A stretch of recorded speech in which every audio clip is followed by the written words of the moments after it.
मेरा नाम आशी है। मेरा छोटा भाई हम सबका बहुत लाडला था।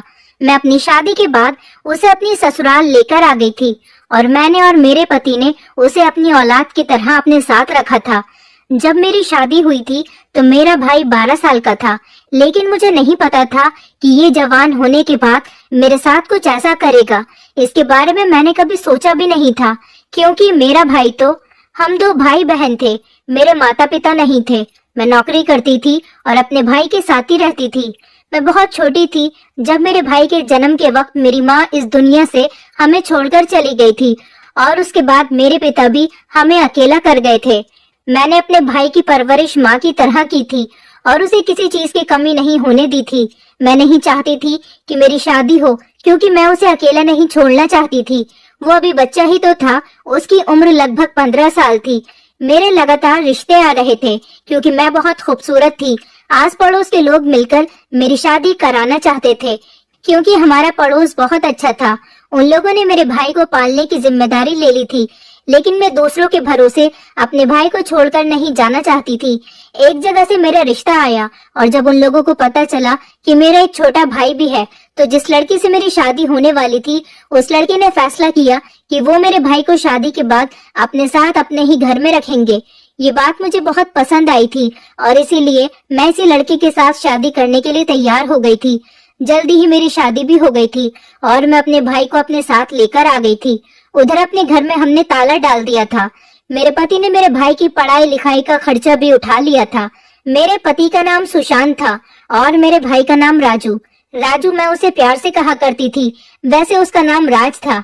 मेरे पति बहुत अच्छे थे। ससुराल में मेरे पति के अलावा उनके माता पिता भी रहते थे और वो लोग भी बहुत अच्छे थे। शादी के 6 महीने के बाद ही मुझे गुड न्यूज मिल गई थी कि मैं प्रेग्नेंट हूँ। मेरी प्रेगनेंसी की खबर सुनकर मेरे पति बहुत खुश हुए थे। पूरे 9 महीने के बाद मैंने एक प्यारे से बेटे को जन्म दिया।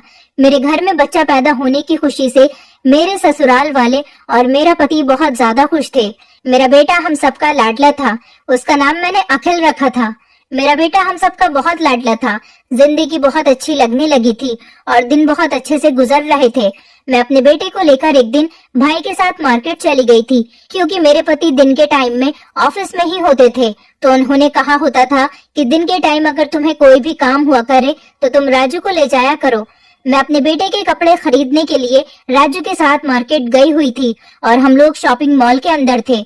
मैं अपने बेटे के कपड़े देख रही थी, लेकिन शॉपिंग मॉल में मुझे कुछ भी समझ नहीं आ रहा था, इसलिए हम लोग बाहर निकलकर दूसरे मॉल की तरफ जा रहे थे। तभी अचानक कुछ लड़के जिन्होंने अपने मुंह पर मास्क लगाया हुआ था, वो एक बड़ी सी गाड़ी के अंदर आए और चलती हुई गाड़ी का उन्होंने दरवाजा खोला। मैं सड़क पार करने में बिजी थी और मेरी गोद में मेरा बेटा अखिल था। उन लोगों ने जल्दी से मेरे हाथ से मेरा बच्चा छीन लिया और गाड़ी में बिठाकर उसे ले गए। मैं अभी समझ नहीं पाई थी कि मेरे साथ क्या हुआ। मैं जोर जोर से चिल्लाने लगी, कोई मेरे बेटे को बचाओ। सड़क पर सारे लोग खड़े हुए तमाशा देख रहे थे। वो गाड़ी तेज रफ्तार से आई और मेरे बेटे को मेरी गोद से छीनकर वो लोग गाड़ी में बिठाकर तेज रफ्तार से ही वापस चले गए। मुझे नहीं पता था कि मेरे साथ आज ये सब कुछ भी हो सकता है। मैं बहुत परेशान हो गई थी। सड़क के किनारे खड़े होकर सारे लोगों से कह रही थी कि उस गाड़ी को रोको। मेरा भाई उस गाड़ी के पीछे पीछे दौड़ता हुआ काफी दूर तक चला गया था, लेकिन गाड़ी इतनी तेज रफ्तार में थी कि मेरा भाई भी उन लोगों को पकड़ नहीं सका था। हम दोनों भाई बहन फौरन ही पुलिस में कंप्लेन करने के लिए चले गए। पुलिस ने हमें भरोसा दिलाया कि वो मेरे बेटे की तलाश जल्दी ही कर लेंगे। मेरा रो रो कर बुरा हाल हो रहा था और मैं सोच रही थी कि मैं अपने पति को भला किस तरह से अपने बेटे के बारे में बताऊंगी कि उनकी पत्नी के हाथ से कोई उनके बेटे को छीन कर ले गया। मेरा रो रो कर बुरा हाल हो चुका था। पुलिस मेरे बेटे को ढूंढने की पूरी कोशिश कर रही थी, लेकिन मेरा बेटा कहीं भी नहीं मिला था। हमारे घर में सब लोग बहुत परेशान हो गए थे, क्योंकि एक मेरा बेटा था जिसके आने से घर के सब लोगों के चेहरे पर 24 घंटे मुस्कुराहट रहती थी, और जब से मेरा बेटा गायब हुआ था सभी लोगों के चेहरे उदास पड़ गए थे। ऐसा लग रहा था जैसे सब लोग खाना पीना भूल गए। लगभग 1 हफ्ते तक मेरे बेटे को पुलिस तलाश करती रही। उसके बाद पुलिस भी हार मान गई थी और मेरे बेटे का कुछ पता नहीं चल सका था। मैं रोज पुलिस स्टेशन जाकर पुलिस वालों से अपने बेटे के बारे में पूछती, लेकिन हर बार पुलिस वाले कहते कि आपके बेटे का कुछ पता नहीं चल सका। वो लोग कौन थे जो हमारे बेटे को ले गए थे? यही सोच सोचकर मेरा दिमाग खराब हो गया था, क्योंकि हमारी तो किसी से भी दुश्मनी नहीं थी। अगर किसी ने मेरे बेटे को पैसों के लिए किडनैप किया था तो वो लोग जरूर पैसे की डिमांड करते, लेकिन ऐसा कुछ भी नहीं था। जिस दिन से मेरा बेटा गायब हुआ था उस दिन से मुझे ऐसा लग रहा था जैसे मेरा बेटा इस दुनिया से ही गायब हो गया। उसकी किसी को भी कोई खबर नहीं मिल सकी थी, न हम लोगों को और न ही पुलिस वालों को। मैं इस हकीकत को बड़ी मुश्किल से एक्सेप्ट कर पाई थी। दिन इसी तरीके से महीने में और महीने सालों में बदलते चले गए, लेकिन मेरे बेटे का कुछ पता ही नहीं चल सका। मैं जी तो रही थी लेकिन अंदर से मर चुकी थी। मेरे बेटे को गायब हुए लगभग 10 साल हो गए थे, लेकिन अभी तक उसका कुछ पता नहीं चला था और न ही इस दौरान मुझे कोई दूसरा बच्चा पैदा हुआ था। घर का माहौल भी बस नॉर्मल सा ही था। मेरा छोटा भाई मुझे हंसाने के लिए हमेशा मुझसे हंसी मजाक करता रहता था। अब किसी के जाने से जिंदगी तो खत्म नहीं हो जाती, इसीलिए मैंने हकीकत को एक्सेप्ट कर लिया था। और जब मैं खुद ठीक हुई तो मेरे घर वालों के चेहरे पर भी मुस्कान आ गई थी, क्योंकि मेरे बेटे के गायब होने से सब लोग जैसे मुस्कुराना ही भूल गए थे। मेरा भाई भी अब जवान हो चुका था। मुझे तो पता ही नहीं था कि मेरा बेटा इस दुनिया में है भी या नहीं। मैं हर रात उन दरिंदों को बुरा भला कहती थी जिन्होंने मेरे बेटे का किडनैप किया था। वो दिन मेरी जिंदगी का सबसे बुरा दिन था। मेरा भाई जॉब करने लगा था। उसकी बहुत बुरी आदत थी। वो हर हफ्ते मुझसे शर्त लगाता था, कहता था, दीदी देखना एक दिन हमारा अखिल घर पर जरूर वापस आएगा, वो हमें मिल जाएगा और जब वो हमारे घर आएगा तो हमारे घर के हालात भी बिल्कुल ठीक हो जाएंगे। इन 10 सालों में मेरे ससुर इस दुनिया को छोड़कर जा चुके थे और मेरी सास बेचारी अपने पति के गम में बहुत ज्यादा बीमार रहने लगी थी। मेरा भाई मुझसे हंसी मजाक करने के लिए मुझसे शर्त लगाता। उसका कहना होता कि इस संडे हमारा अखिल घर वापस आ जाएगा, लेकिन जब भी संडे आता मेरा बेटा वापस नहीं आता था और मेरा कहना होता कि ऐसा कभी नहीं हो सकता। वो इतने सालों से वापस नहीं आया तो तुम्हारे संडे कैसे आ सकता है। इसी तरह से करते करते न जाने ऐसे कितने संडे निकल चुके थे और मेरा भाई मुझसे ये शर्त हार जाता था। वो कहता, दीदी अगर मैं हार गया तो मैं आपको शॉपिंग कराने लेकर जाऊंगा। मुझे तो शॉपिंग के नाम से भी अब नफरत होने लगी थी, क्योंकि ये वही दिन था जिस दिन मेरा बेटा गायब हुआ था। उस दिन मैं घर से शॉपिंग करने का इरादा करके ही निकली थी। मैं अपने भाई से कहती कि तुम पागल हो गए हो, भला इतने सालों बाद अखिल किस तरह से घर वापस आ सकता है। मैं तो अब अपने बेटे के घर आने की उम्मीद को छोड़ चुकी थी, क्योंकि जब वो गायब हुआ था तब वो 1 साल का था। मुझे तो उसकी शक्ल भी याद नहीं और क्या पता वो मुझे भी पहचान पाएगा या नहीं। लेकिन मैं भगवान से हमेशा प्रार्थना करती रहती थी कि मेरा बेटा मुझे मिल जाए, मगर मेरा भाई हमेशा शर्त लगाता रहता था और मैं उसकी खुशी के लिए उसकी शर्त को मान लेती थी। जब वो शर्त हारता तो मुझे अपने साथ मार्केट लेकर जाता था। मैं उस सड़क को देखकर सैड हो जाती थी जिस सड़क को पार करते समय मेरा बेटा मेरी गोद से छीन लिया गया था। मेरी आंखों में आंसू आ जाते थे। अपने भाई की खुशी की खातिर मैं हमेशा उसके साथ शॉपिंग करने के लिए चली तो जाती थी, लेकिन मुझे शॉपिंग करने में वो मजा नहीं आता था जो पहले आया करता था। बस मैं फॉर्मेलिटी पूरी करने के लिए चली जाती थी। मुझे जो चाहिए होता था वो मैं ऑनलाइन मंगा लेती थी, लेकिन मुझे बाजार जाना बिल्कुल पसंद नहीं था। पर अपने भाई की खुशी की खातिर मैं खामोश रहती थी। मेरा भाई हर बार भले ही अपनी शर्त हार जाता था, लेकिन जिद करके मुझे मार्केट जरूर लेकर जाता था। मुझे वो दिन याद आते हैं जब मैं शादी करके इस घर में आई थी। मेरे पति ने मेरे साथ साथ मेरे भाई को भी एक्सेप्ट कर लिया था।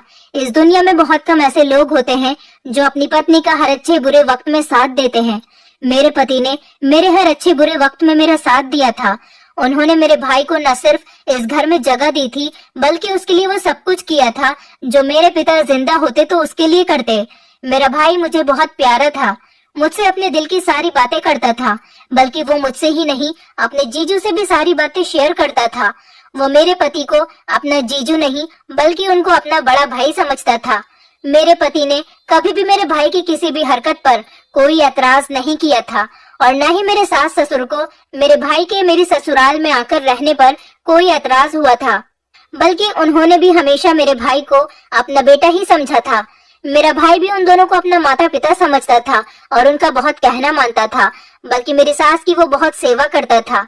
अभी कुछ सालों पहले जब मेरे ससुर की मौत हुई थी तो मेरी सास बहुत ज्यादा बिखर गई थी और वो बीमार रहने लगी थी। इधर मेरे दिल पर भी अभी मेरे बेटे का सदमा लगा हुआ था। मैं भी संभल नहीं पा रही थी और मेरे पति नौकरी करते थे। मेरे भाई ने मेरी सास और मुझे, हम दोनों को संभाला था।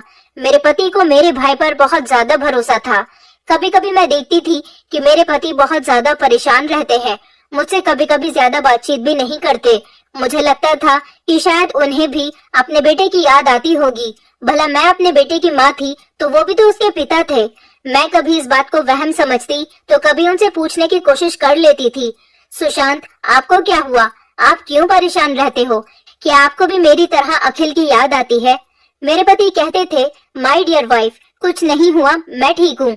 और मेरा बेटा तो हमेशा मुझे याद आता ही है, उसे याद करने का कोई टाइम नहीं है। मेरा बेटा जब पैदा हुआ था पूरा घर उसके आने से चहक उठा था। मेरा भाई तो उसे बहुत ही ज्यादा प्यार करता था, मगर पता नहीं ऐसा क्या था कि मुझे अपने भाई की नीयत पर अब धीरे धीरे शक होने लगा था, क्योंकि मेरा भाई अब कुछ दिनों से बहुत अजीब अजीब सी हरकतें करने लगा था। किसी से फोन पर बात करता था तो बहुत चोरी चुपके बात करता था।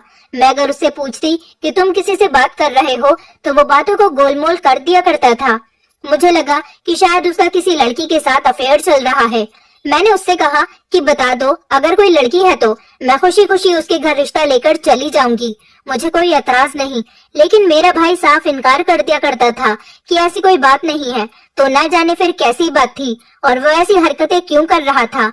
इन सब में एक बात ये बहुत अजीब थी कि मेरा पति और मेरा भाई दोनों ही एक दूसरे से नजरें चुराते थे। मैं भी उन लोगों को इग्नोर करते हुए अपने काम में बिजी रहती थी और भगवान से हमेशा यही प्रार्थना करती रहती थी कि मेरा बेटा जहाँ भी हो सही सलामत हो। मैं शायद अपने बेटे को एक तरीके से भूल भी जाती। भगवान मुझे मेरे बेटे की जगह अगर कोई और बच्चा दे देता, लेकिन शायद भगवान ने मुझसे ये खुशी भी छीन ली थी। मेरे बेटे के खो जाने के बाद मैं दोबारा कभी प्रेग्नेंट ही नहीं हुई। औलाद पहली हो या दूसरी, औलाद तो औलाद ही होती है। मैं अभी भी हर रात को रोती थी। मेरे पति मुझे चुप करवाते और कहते कि हमारा बेटा हमें जरूर मिल जाएगा। मैं अपने पति से एक ही सवाल करती थी कि भला आपको अभी भी उम्मीद है कि हमारा बेटा हमें वापस मिल जाएगा, जब हमारे बेटे को खोए हुए इतने साल हो चुके हैं। जब से मेरा बेटा खोया है, मेरा भाई मुझसे हर संडे को शर्त लगाता था, देखना दीदी, इस संडे हमारा अखिल हमें जरूर मिल जाएगा। मैं अपने भाई को हमेशा पागल कहने लगी थी और उसकी बातों से वो मुझे पागल लगने भी लगा था। अब तो मैं अपने बेटे की शक्ल सूरत भी भूल गई थी, क्योंकि मैंने अपने बेटे को 10 साल पहले देखा था और उस वक्त उसकी उम्र 1 साल थी। मेरी ममता रोज मेरे बेटे को पुकारती थी। मेरा भाई कहता था, देखना दीदी, हमारा अखिल जरूर घर वापस आएगा और कोई खुशखबरी भी लेकर आएगा। उसके आने से हमारे घर के हालात भी ठीक हो जाएंगे और आप भी बिल्कुल ठीक हो जाओगी, दोबारा से खुश रहने लगोगी और बिल्कुल सेहतमंद हो जाओगी। मेरे भाई की इस बात का क्या मतलब था, ये आज तक मुझे समझ नहीं आया था। भला वो किस खुशखबरी की बात करता था। मैंने उसे अब पूरी तरह से पागल समझना शुरू कर दिया था। कभी कभी मुझे सपना आता था कि नींद में मेरे सामने कोई बच्चा खड़ा हुआ है और वो कहता है कि माँ, मैं आपका बेटा हूँ, मैं आपका अखिल हूँ। जब मैं सुबह उठती हूँ तो मैं उस बच्चे की शक्ल भूल जाती हूँ। ये बात मैंने अभी तक घर में किसी को भी नहीं बताई थी। शायद यही मेरी सबसे बड़ी भूल थी।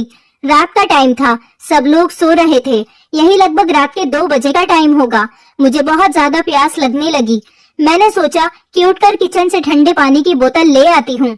मैं जैसे ही उठी और मैंने पलटकर बेड की तरफ देखा तो ये देखकर मैं हैरान रह गई थी कि आधी रात का टाइम हो रहा था और मेरे पति बेड पर मौजूद नहीं थे।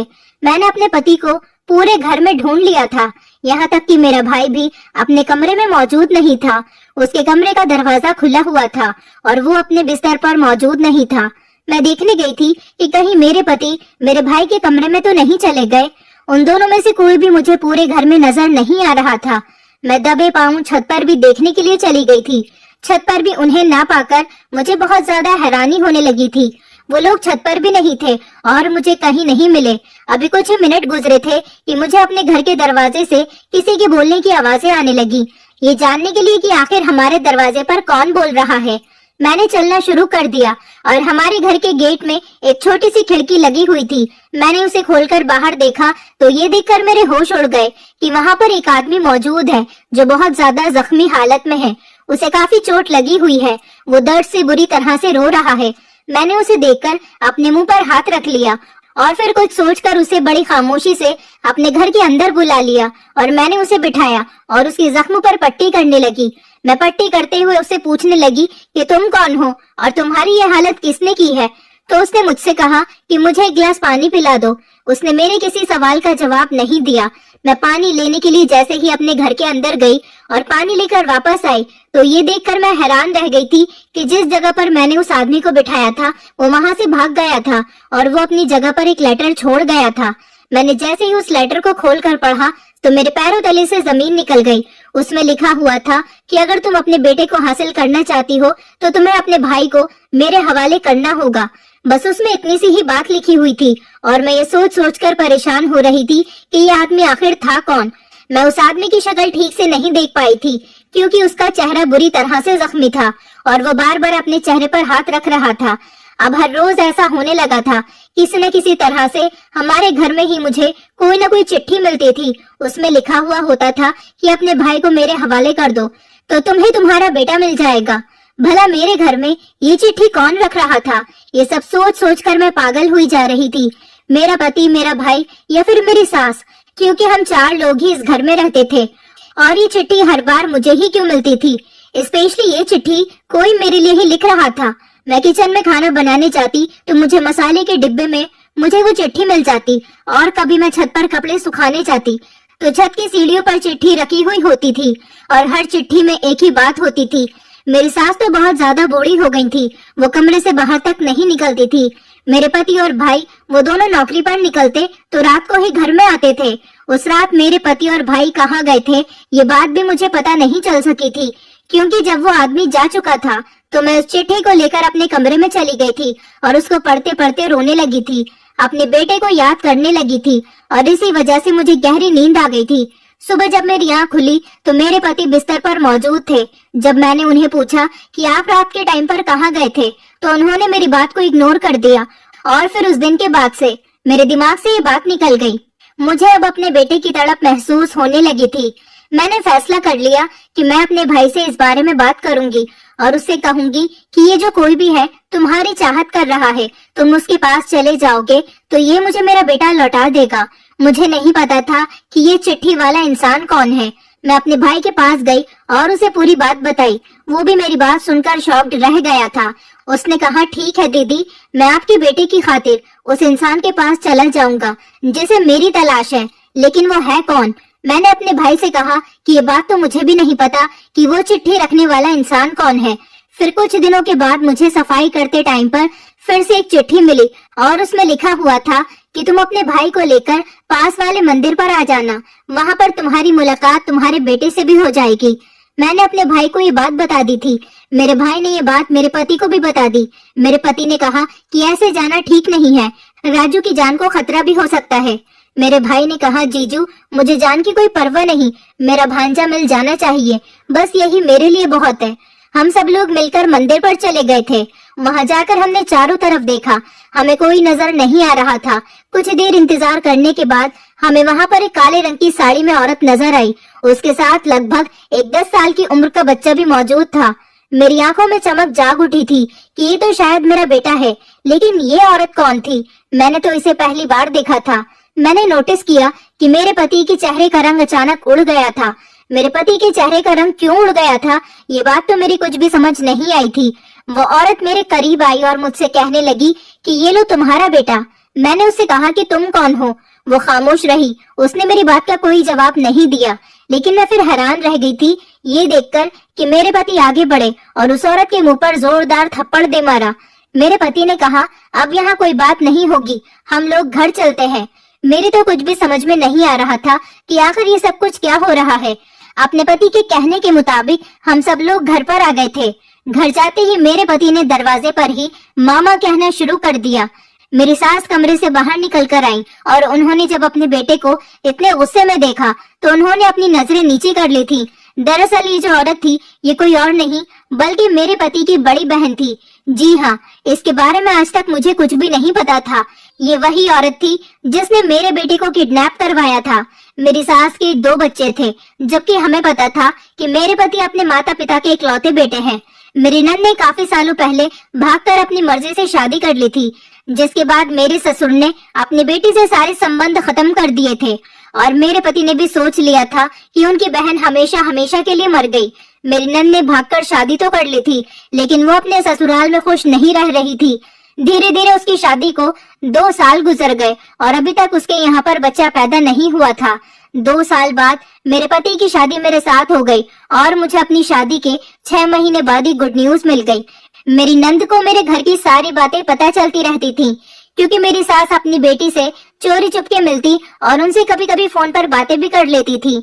मेरी नंद हमेशा अपना दुख अपनी माँ को बताती रहती थी, क्योंकि मेरी नंद की सास उसको इस बात पर बहुत ज्यादा तंग करती थी। इसलिए मेरी सास ने प्लान बनाया कि जब उनकी बहू बच्चा पैदा कर लेगी तो मौका देखकर मेरी नंद मेरे बच्चे को किडनैप करवा ले और वो बच्चा अपने पास रख ले। इस तरह से उसकी सोनी गोद भी भर जाएगी और उसके ससुराल वालों का मुंह भी बंद हो जाएगा। मेरे पति ने तो मेरी नंद के घर से भाग जाने के बाद ही उसकी किसी भी तरह की खबर रखने की कोई कोशिश नहीं की थी और आज इतने सालों बाद उसे देखकर मेरे पति सारी कहानी समझ गए थे, क्योंकि कई बार मेरी सास ने उन्हें कहा था कि बेटे अपनी बहन को घर बुला लो, उसकी सास उसे बहुत ज्यादा तंग करती है, उसके कोई बच्चा नहीं हो रहा। जबकि मेरी नंद ने जिस लड़के के साथ शादी की थी वो बहुत ज्यादा अमीर था। जिन लोगों ने मेरे बेटे को किडनैप किया था वो मेरी नंद के भेजे हुए ही किडनैपर्स थे। ये बात मेरी सास अच्छी तरह से जानती थी। उन्होंने अपनी बहू की गोद उजाड़कर अपनी बेटे की गोद भर दी थी। मेरे पति को कुछ दिनों पहले शक होने लगा था, क्योंकि जिस दिन वो आदमी जो बहुत ज्यादा जख्मी था और अपनी जगह पर चिट्ठी रखकर छोड़ गया था, मेरे पति और भाई ने उसे घर से निकलते वक्त देख लिया था। वो कोई और नहीं, वो वही आदमी था जिसके साथ मेरी नंद की शादी हुई थी। उस रात मेरे पति के दोस्त का एक्सीडेंट हो गया था और मेरे पति और भाई दोनों उसी के सिलसिले में घर से बाहर गए हुए थे। मैं परेशान न हो जाऊं इसलिए उन्होंने मुझे ये बात नहीं बताई थी। वक्त के साथ साथ मेरी नंद का पति भी अब नियत खराब करने लगा था, क्योंकि उसका बिजनेस अब धीरे धीरे लॉस में जा रहा था। उसने सोचा कि हमारे घर के हालात बेहतर हैं, तो इसलिए वो मेरे बेटे को मुझे वापस कर देगा। और उसने मेरे भाई की मांग इसलिए की थी क्योंकि 2 साल पहले कभी मेरे भाई ने मेरी नंद के पति की कार पर धोखे से टक्कर मार दी थी। ना तो वो ये बात जानता था कि ये मेरा भाई है और ना ही मेरा भाई ये बात जानता था कि ये आदमी मेरी नंद का पति है, बल्कि मुझे ही ये बात नहीं पता थी कि मेरी नंद भी है, क्योंकि मेरे पति और सास ने मुझसे ये बात छुपाई थी। जब मेरी नंद के पति को पता चला कि राजू, जिसके साथ मेरी नंद के पति का 2 साल पहले बहुत बड़ा झगड़ा हुआ था, वो मेरे घर पर रहता है, तभी से उसने फैसला कर लिया था कि बदले में वो मेरा भाई ले लेगा और उसे मजा चखाएगा और मेरा बेटा मुझे वापस कर देगा। इसके बदले मुझसे पैसे लेगा। मेरी नंद को भी ये बात पता चल गई तो उसने अपने पति का साथ देना शुरू कर दिया और अपनी माँ से कहा कि वो घर में चिट्ठी रख दिया करे। ये चिट्ठी रखने वाला काम मेरी सास ही कर रही थी। मेरी नंद को सिर्फ औलाद की जरूरत थी, उसे औलाद से कोई मोहब्बत नहीं थी। तभी तो अब वो बदले की आग और पैसों के लालच की वजह से मेरे बेटे को मेरे पास वापस करने आ गई थी। जब उन्होंने इस बात का इकरार किया कि 10 साल तक उनके पास मेरा बेटा रहा, उन्होंने मेरे बेटे की अच्छी परवरिश की, लेकिन अब मेरी नंद के पति का बिजनेस लॉस में जा रहा है, तो वो इस तरह से पैसा कमाना चाहते हैं। वो मेरे बेटे के बदले में मुझसे मेरे भाई को लेते और पैसों की मांग करते। मेरे भाई को हमेशा उम्मीद लगी रहती थी कि उसका भांजा जरूर आएगा, और आज उसका भांजा उसकी आंखों के सामने था। मुझे अपनी नंद पर बहुत ज्यादा गुस्सा आ रहा था। मेरे पति ने फौरन पुलिस को फोन किया और उन्हें घर पर बुला लिया। मेरी नंद का पति मेरे पति को धमकी दे रहा था कि उसकी पहुंच बहुत ऊपर तक है, लेकिन वो ये नहीं जानता था कि भगवान की लाठी बहुत मजबूत होती है। जिस तरह प्लानिंग के साथ मेरी नंद, नंदोई और सास ये एक दूसरे के साथ मिले हुए थे और इन लोगों ने 10 साल तक मुझे बेवकूफ बनाया, इसके लिए मैं क्या, भगवान भी उन्हें कभी माफ नहीं करेगा। मेरे पति का तो अब रिश्तों पर से भरोसा ही उठ गया था। पुलिस घर पर आ गई तो मेरे पति ने उन सबको अरेस्ट करवा दिया। मेरा बेटा मुझे पहचानने के लिए तैयार नहीं था, क्योंकि वो मेरी नंद को अपनी माँ और मेरे नंदोई को अपना पिता समझता था। उन लोगों ने मेरे बेटे की परवरिश बिल्कुल भी अच्छी नहीं की थी, क्योंकि वो लोग लालची थे और बहुत ज्यादा बदतमीज और फ्रॉड लोग थे। मेरा बेटा भी बहुत ज्यादा बदतमीज था, लेकिन भगवान का शुक्र है कि धीरे धीरे मैंने उसको बहुत सुधार दिया। पुलिस ने मेरी नंद और नंदोई को किडनैपिंग के सिलसिले में अरेस्ट कर लिया और उन्हें सजा भी हो गई थी। मेरी सास को तो जेल नहीं भिजवाया गया, क्योंकि वो बहुत बुरी औरत थी। मेरे पति ने कहा कि उनके लिए यही सजा काफी है कि इनका बेटा इनसे दूर हो जाए। मैं, मेरा भाई और मेरे पति और मेरा बेटा, हम लोग वो घर छोड़कर दूसरे घर में शिफ्ट हो गए थे।